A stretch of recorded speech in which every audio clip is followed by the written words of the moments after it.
Ladies and gentlemen, welcome back to Advanced Dungeons & Dragons 2nd Edition Player's Handbook Read-Through. Today, we're going to start the classes. We're going to start with the warrior classes. Fighter, Paladin, and Ranger. First is going to be Fighter. Your basic fighter. What does he do? Who is your daddy and what does he do? That's exactly what we're going to find out today. We're going to find out right now. I said right now. Oh, you want me to do that? Sorry. There you go. Okay. I was reading the chat and I was very offended by the one that just popped up. All right, where are we? There we go. Oh, too much. All right. Okay, after choosing your character's race, you select his character class. Now, this is important because some races cannot be some class or cannot be some classes or cannot be classes very well. So you're going to want to pick your race first. That's fair. A character class is like a profession or career. It is what your character has worked and trained at during his younger years. If you wanted to become a doctor, you would not walk out the door and immediately become a doctor or start working as a doctor. Oh, I can amputate that, no problem. No. First, you would have to get some training. Yeah. The same is true for character classes in the AD&D game. Your character is assumed to have some previous training and guidance before beginning his adventuring career. Now, this is a fantasy thing, so most likely it's OJT. You know, you had a mentor, you went through an apprenticeship, and then you became, after years, you became a first level fighter or a first level wizard or a first level druid or whatever. That's how it works. The character classes are divided into 4 groups according to general occupation: warrior, wizard, priest, rogue. Within these groups, they share several similar traits, same hit dice, as well as combat and saving throw progressions. Each character class within a group has different special powers and abilities available to that specific class. Paladins get magic. Regular fighters don't. Yeah, there you go. But we're going to talk about that. Fighter, mage, cleric, and thief are the standard classes. They are historical and legendary archetypes that are common in many different cultures. Thus, they are appropriate to any sort of D&D campaign. Listen to this next sentence very carefully. All of the other classes are optional. Wait, what? Optional. Yep. Your DM may decide that one or more of the optional classes are not appropriate to the campaign setting. Check with your DM before selecting an optional character class. There you go. So Ranger and Paladin are optional. Oh my God. Illusionist is optional. Druid is optional. Bard shouldn't be there, but is optional. All right. I'm sure a lot of you are like, what? Are you kidding me? No, dude, I'm not kidding you. That's exactly what happened. All right. To help you choose your character's classes, each group is as a subordinate classes are described briefly. The groups and classes are described in detail later in this chapter. A warrior is a man-at-arms, a fighter, fighter template. Sometimes you get some magic, sometimes you get some, woodsy abilities if you're a ranger, but that's basically it. A wizard is someone who uses magic. Now, in this book, you have wizard and specialist, which is the specialist wizards, and that's basically it for this. We're getting the wizard's handbook later. A priest, someone who prays to God, and this God exists, and God gives him power. That's basically it. Now, if you're a druid, you're praying to nature or some kind of nature god, and you get powers. That's fine too. All right, that's fine too. Good deal. In this book, it's just cleric, which is your generalist preacher man, and then druid, which is the kind of like a specialty cleric. And you have rogue. Rogue is a thief. Yeah. As a side note, about 2 years ago, I got into a huge argument with somebody. And I have to say I lost this argument because I kept saying that we never had rogues back. That was a WotC thing. It's like, no, your favorite edition of the game called them rogues. I'm like, nope, that's not true. They're thieves. There's no. It was thief. And I opened up the book and I was like, well, crap. I've never used the term rogue for a TSR game ever in my life because we separated thieves and bards.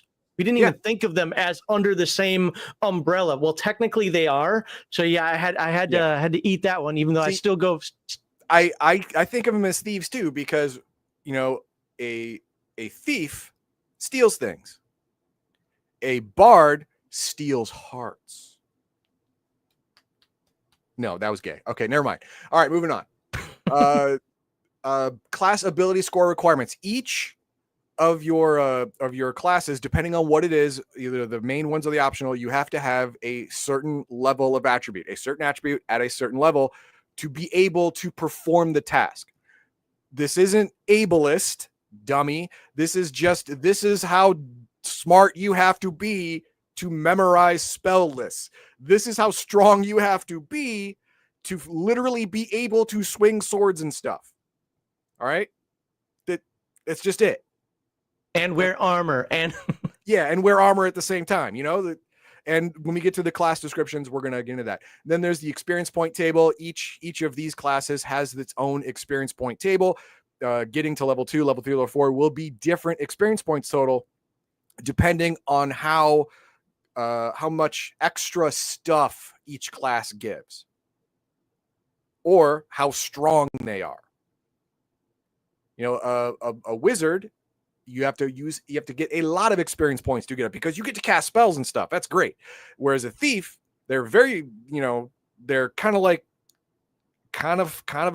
man at arms, but kind of not, because they're really squishy. So they're dirty fighters. Yeah, they're dirty fighters, backstabbing, kicking the nuts, stuff like that. And all of their special abilities are outside of combat. They're all getting away from combat, getting to combat, sneaking in, sneaking out, stuff like that. So they advance very quickly. And we're going to get to that later. This is the ability requirements for the fighter, which I'm going to do right now. It's a 9 strength. You just need a 9 strength. That is below average strength. If you roll 3d6, I wouldn't even say down the line. If you just roll 3d6 and you don't come up with a 9, that character is not doing anything for society anyway. Just start over. You just started the rolling process, so you could just start over. You're not losing much time. Even if you are doing I'm down kidding. the I'm line.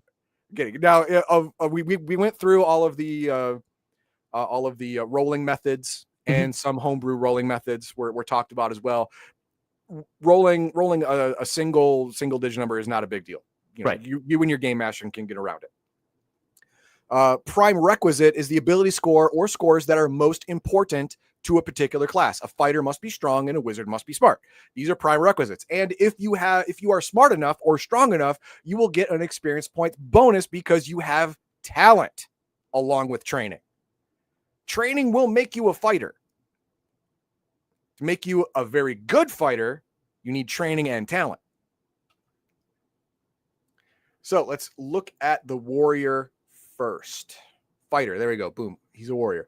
The warrior group encompasses the character classes of heroes who make their way in the world primarily by skill at arms: fighters, paladins, and rangers. Warriors are allowed to use any weapon. They have to be proficient, but they still are allowed to be proficient. Let's hang on. I'm going to get there. Stop it. But you said it right the first time. I know. They're allowed to choose any weapon. They are not restricted in their weapon choices for what they want to learn. Yeah. Go there. Warriors are allowed to use any. They can wear any type of armor. Warriors get a 1d10 hit points per level and gain special Constitution hit point bonus that is available only to warriors. Strength bonus as well. The disadvantage warriors have is that they are restricted in their selection of magical items and spells. We'll get into that. All warriors use table 14 to determine their advancement in level as they earn experience points. To get to level 2, we need 2,000. That's about average. About average.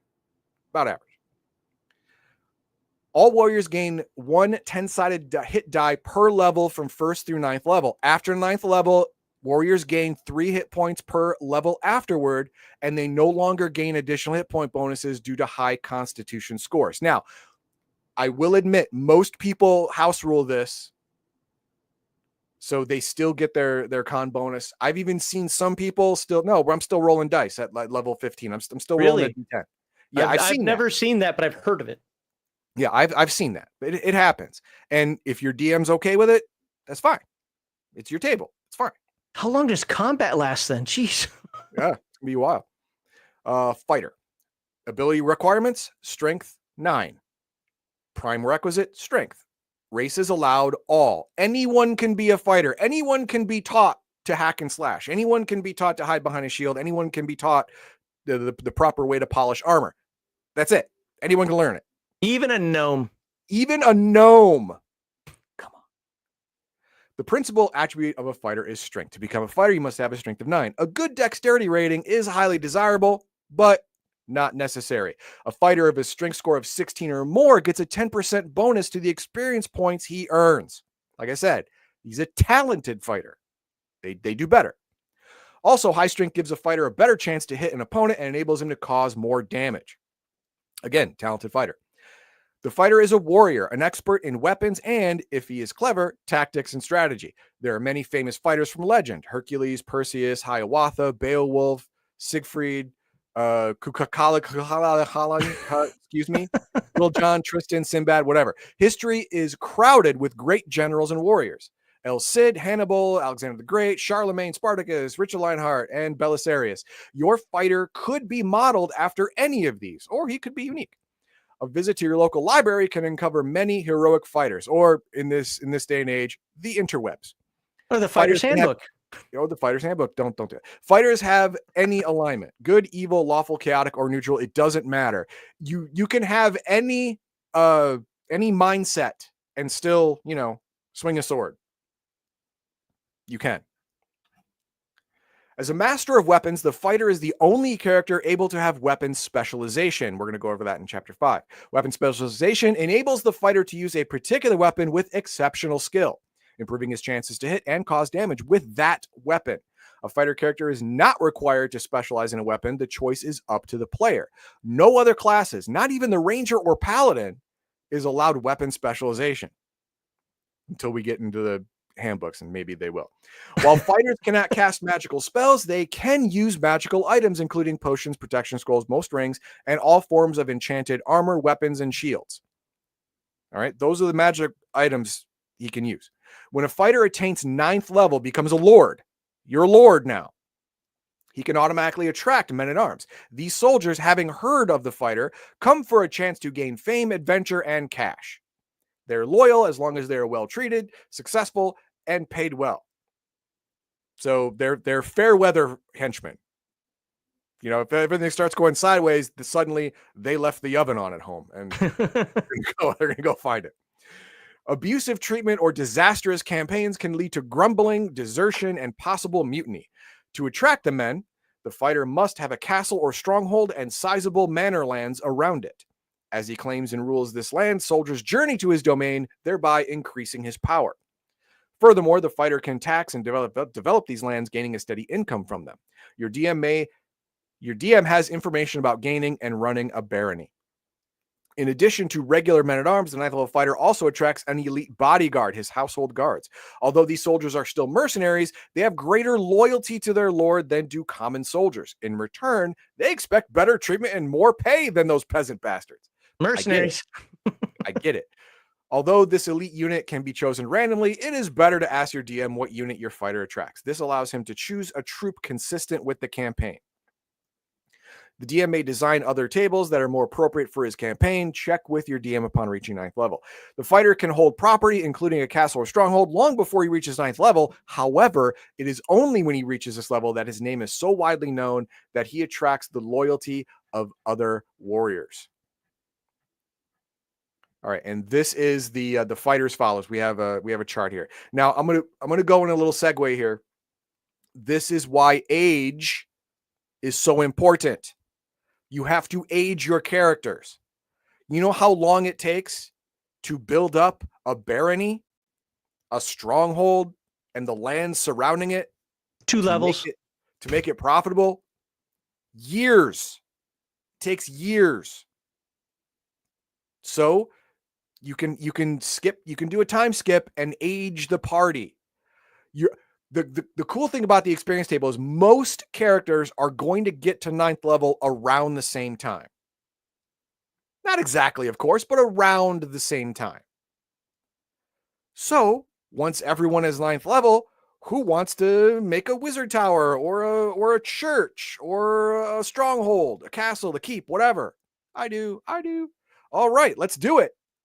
It's going to take you 5 years to gather up all the necessary materials, the permits and the people and the help and all that stuff. And we got to roll on these cool tables. And this all happens over time. And then boom, everyone's 5 years older. So you don't have level 20 people who are 14. I hate seeing that. Same here. I hate seeing that, but I see it a lot where the game master doesn't age anyone. Oh yeah, I went from level 1 to 20 in this season. What? Well, so that it's a whole different argument, but I've actually been seeing this more and more recently. I don't know why, but I'm getting a bunch of videos to me. They're like, this is why the OSR is great. This is why the OSR sucks, blah, blah, blah, kind of stuff from different creators. And one of the things that I'm hearing consistently is that, oh, it's just you keep making characters because you're dying after dying after dying. It's a meat grinder, and it's so slow to level up. If your objective in the game is simply to level up, you're playing it wrong. Yeah. Leveling you're not playing up for fun, you're playing for numbers. Right. You're playing a computer game to be more powerful than the next thing. You could tell me right now, hey, I'm going to run what I think is going to be a 2-year campaign, level 6, and we're not going to do experience. What's going to happen is you're just going to gain a contacts and you can upgrade your gear and things like that, but you're never going to pass level 6. And I'd be, okay, I'm in. As long as there's some sort of growth in there, and there's multiple ways of growth, but so many people are like, oh, well, if I'm not leveling up, then what am I doing this for? Like, what do you mean I only got 200 XP? I need 200,000 to get to the next level. Like, that was the only thing you did that was meaningful for XP. Who cares? Why are you worried about that? Did you not enjoy the session? Did you not enjoy role playing? Did you not enjoy whatever combat if that happened and so forth? Well, I expected to give me more. Well, lower your expectations. Yeah. So here are the fighters' followers. Roll a percentile die in each of the following subtables on table 16. Once for the leader of the troops, once for troops, and once for your household bodyguard guards. So we have leader, can be 5th, 6th, 7th level fighter, or if you roll a 00, DM's option. Now, DMs, calm down, all right? Double zeros are usually good. So don't say, oh, he's 1st level. No, don't do that, man. But that's when you could bring in something weird. And I don't, you know me, look, I got my don't leave your clown shoes at home shirt on today. But you could, depending on how high fantasy your game is, you could bring in something weird at that point. Let's say, what's somewhat sentient? Are griffins somewhat sentient? I forget, are they animals? A sentient mount of some kind. You could bring in something that is interesting for the character, but not game. But don't bring in a Gith Yankee. No, don't do that. Your troops: 20 cavalry, infantry, 40 infantry, 10 cavalry with banded mail, 20 cavalry with scale mail, all kinds of stuff. And 00 is DM's option. We have examples here: barbarians, headhunters, armed peasants, like 100 or 1,000 armed peasants. All right, don't be the highest number is 40, so you got 40 armed peasants, dude. Don't do that, man. Don't do that. And then here's your elite units. These are the house guards. These are the royal guard, lord's guard, mounted knights, 1st level elven fighter mages, 15 wardens, rangers with scale, 1st level rangers with scale mail, 20 berserkers, expert archers, infantry, or DM's option, Pegasi cavalry, eagle riders, demi-humans, siege trains, etc. All this could be yours for the low cost of just rolling 1%. That highest 1%. So again, all of this stuff, once you hit level 9, your player has to make a choice. If you don't set down roots, you don't get that stuff. And that's fine. If your warrior just wants to be the wandering hero, or the DM doesn't want you to bog down the campaign with all of this other stuff, that's not what the campaign's about, fine, don't use it. Or if the game master or dungeon master, doesn't want you to have a stronghold and a manor and have a barony or whatever, but wants you to have some kind of following, he can alter the rules a little bit. You have to stay mobile because the campaign requires it, but you gather some apprentices, or you save the life of someone, and now he's your trusted elite guard. You could do that as a dungeon master, as long as they're level 9. It's probably kosher. But doing it by the rules, you get to have the time skip, so there's no 20th level 15-year-olds. And he gets to be a lord or a baron or whatever, and have an income coming in to pay his troops, and have the Pegasi warriors if he's lucky enough to roll that or whatever. Great. Great. That's your fighter. And what do we have for comments? Got a few. Well, right off the bat, we had CPK with a $10 donation and said nothing there, but appreciate the super chat very much. So thank you. And obviously, Poly Robotics did one earlier as well before we got on this video. So thank you both for your super chats. Poly Robotics also says Palladium is the best XP system. It's always the same for growth. The actions always produce the same number, and the levels are so large, time has to pass. I agree with that. I mean, there's a lot of things I kind of squint my eye at with AD&D first and second edition level advancement. Treasure gives you experience in many cases, and I don't agree with that at all. Treasure gives you money. Money is its own reward for other things, but there you go.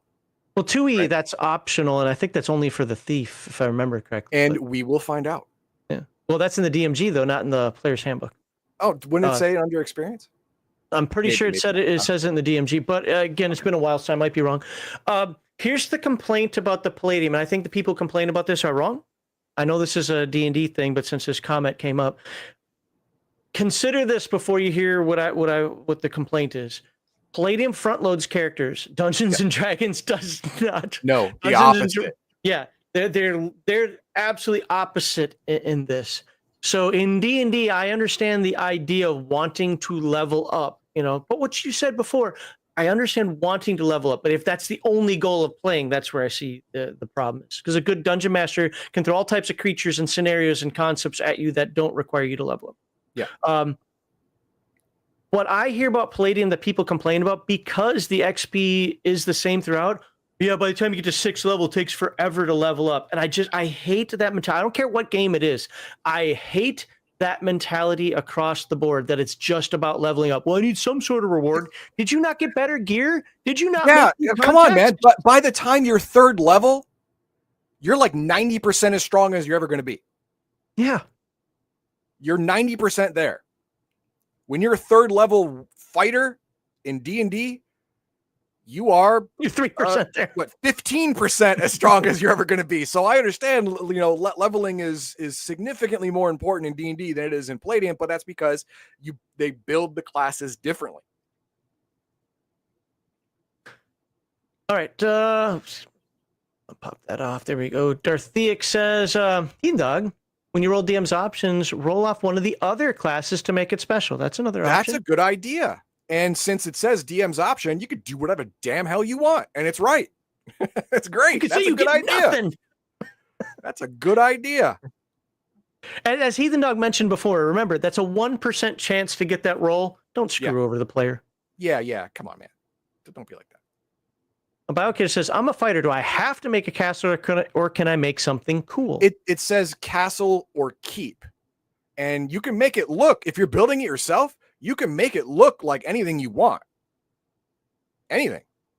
You want to build it, in a mountain like NORAD, you could do that. You want a tree empire because you're a elven fighter, so you make hold on, we're gonna get a whole bunch of like highly defensible tree structures. Do it. It's great. You can call anything a keep. Well, as long as the DM agrees, it's a keep. I mean, if you make a pool, it's like, oh, the pool is my keep. No, dude, that's a pool. And they've got the high ground. Good job. Yeah, and you automatically always give up the high ground. Yeah, not great, not a great plan. Ravenslayer says it's all about the story and the context you make along the way with the characters, and that's kind of the point that I was making. There's so many ways of I won't call it leveling, of improving your character outside of just ding, I've leveled up. I'm not saying leveling's bad or wrong. No, it's part of the game. Remember, this is a game. Mm-hmm. It's just, if that's the only goal, I think you're missing so many other aspects of the game that are important, that can improve your character. And then to piggyback on that, so that's why being an elf is superior. You have all the time to set this stuff up and barely age. That is true. That is the elves' only good thing over the other races, even human, is that they're going to live pretty much the human version of forever.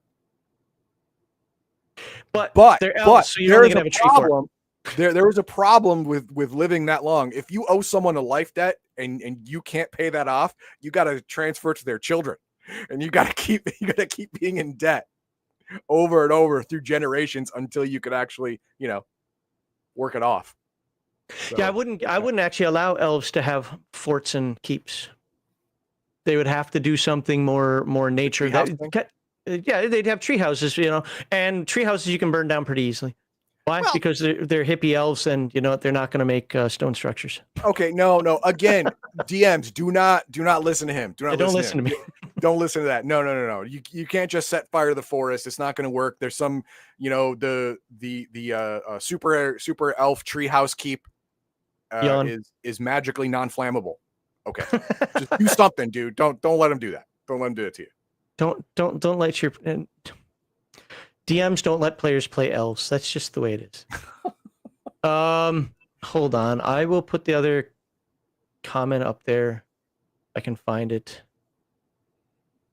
I'm gonna let Heathen Dog respond to this one though. Okay. You can do both. I'm going to get a Korean turtle ship that can fly. I'll be mobile and have a base. What the hell's a Korean turtle ship? Something that doesn't belong in Dungeons and Dragons. And now we Pretty get to move much, on. Yeah. I mean, if it were in Dungeons, it would be a giant Korean turtle that can fly. I'm picturing a giant turtle with a city on its back flying through the air. If you have a high magic campaign and your DM is like, screw it. Sure, that'll work. But if not, then no, man, no. There's no shame in the living on land game. All right, you could do that. Keeps really shouldn't be mobile.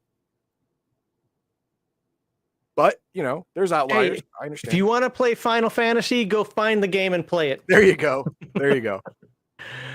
All right. Just as a quick side note, well, actually, I'll let Heathen Dog talk us out. I'll do the last comment here. Okay.